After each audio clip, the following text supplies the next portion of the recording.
Hi friends, आमे पूर्ववर्ती video रे आलोचना करथिले वैदिक जुगर आदि वैदिक जुगर सामाजिक जीवन संपर्क रे। आजिर भिडियो रे आमे आलोचना करबा पई जाउछे परवर्ती वैदिक जुगर सामाजिक जीवन संपर्क रे। तो आमे जानिछे जो रहितला सबु किछि से खाली दुईटी पॉइंट एड हो जहाँ जाति प्रथा तथा चतुराश्रम। से दुईटी पॉइंट को छाड़देले सबु पॉइंट गुड़िक सामान रहिबो। जो समय रे साम जजु अथर्ववेद मान और संहिता ब्राह्मण अरण्यक उपनिषद रचना करा जायछि ताहाकु ही परवर्ती वैदिक जुग बोली कहा जायछि। परवर्ती वैदिक जुग रे आर्य माने सिंधु अंचल और सरस्वती उपत्यका सहित विंध्य पर्वत अतिक्रम करी दक्षिणांतर उत्तर गोदावरी अंचल रे शक्तिशाली साम्राज्य गढ़ी। परवर्ती वैदिक जुग रे सिंधु अंचल से माने निजर बसति स्थापन करी गोदावरी पर्यंत विशेषकर निजर साम्राज्य को विस्तार करथिले। एही समय रे अण आर्य माने परास्त होई आर्य मानक सह एकत्र वास करथिले। जे माने अण आर्य थिले से माने आर्य द्वारा परास्त होई बा हारी तांको सह एकत्र बसवास करबाकू लागिले। परे आर्य मानकर साम्राज्य धीरे धीरे वृद्धि होबारे लागिला।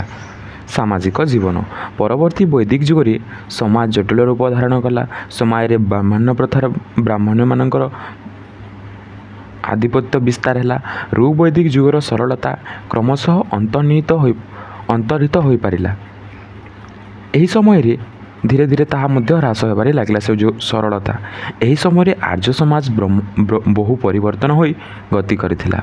जाति प्रथा उंकी मारिला। समय रे नारीर पूर्व सम्मान हरैबारे लागिला। चतुराश्रम परवर्ती वैदिक जुग रे आर्य माने निज आयुष को 4 गोटी भाग रे विभक्त करथिले, यथा ब्रह्मचर्य, गार्गिस्थ, बानप्रस्थ एवं सन्यास, जहाँ को कोई चतुराश्रम बोली कहा जाए। यह 2 मार्क किंबा 3 मार्क क्वेश्चन आसी थे।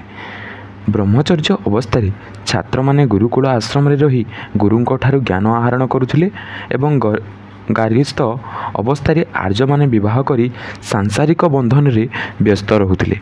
एही समय रे संतान संततिंकर भविष्यत निर्णय करी से माने सामाजिक आकांक्षा पूरण करी बानप्रस्थ अवलंबन करथिले। से माने विवाह करी संतान जन्म ग्रहण कर तांगर भविष्य निर्णय करबा सह परवर्ती समय बानप्रस्थ को अवलंबन करथिले। बानप्रस्थ अवस्था रे आर्य माने मुनि ऋषिंक परी पवित्र जीवन यापन करी ध्यान रे जीवन अतिबाहित करथिले एवं शेष रे कोन करथिले से माने कठोर तपस्या करी सन्यासीर जीवन अतिबाहित करबा पई लागिले।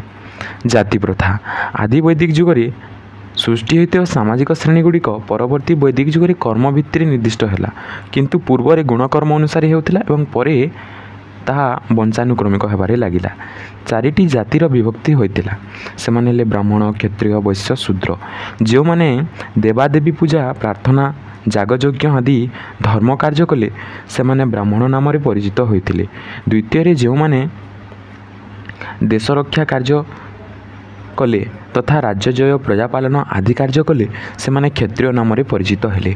द्वितीय रे जो माने वाणिज्य और कृषि कले से माने वैश्य एवं शेष रे जो माने एही 3 जातिर सेवा रे निजको नियोजित कले से माने शूद्र नाम रे परिचित हेले।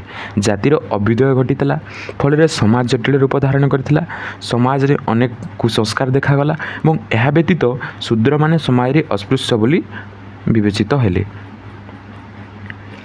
नारीर स्थान परवर्ती वैदिक जुग रे समाज रे नारीर स्थान अवनति घटा दिथिला, किंतु आदि वैदिक जुग रे सेपरि नथिला।